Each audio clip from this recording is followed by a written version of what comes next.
থাকে আপনার কি লাভ হইল না লস হইল?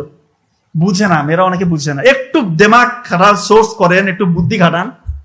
সত্যি বলতেছি, আপনার স্বামীকে বলেন বাবা যা আছে দিয়ে দাও, আপনারই লাভ, আপনারই লাভ। আপনার স্বামীকে বলেন বাবা দিতে থাকো, তুমি যা ইচ্ছা দাও, খুশি থাকো, মন থেকে খুশিটা থাকতে হবে।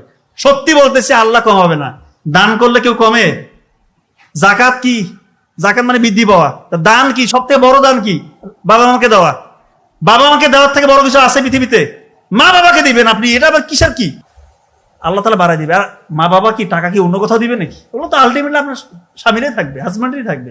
এগুলো নিয়ে করবেন না, ছোট লোকই করবেন না। দয়া করে বলতেছি, মনটা একটু উদার করেন।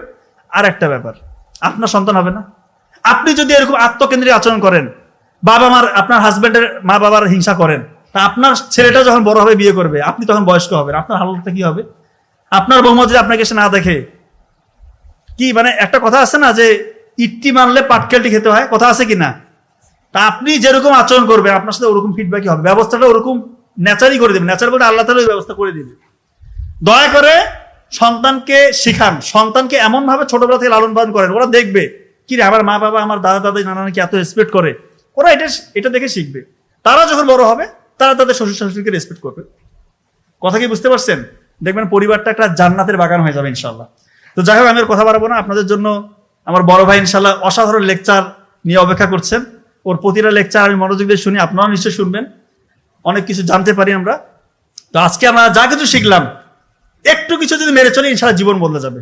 সবাই আমার জন্য দোয়া রাখবেন, ভালো থাকবেন। আসসালামু আলাইকুম।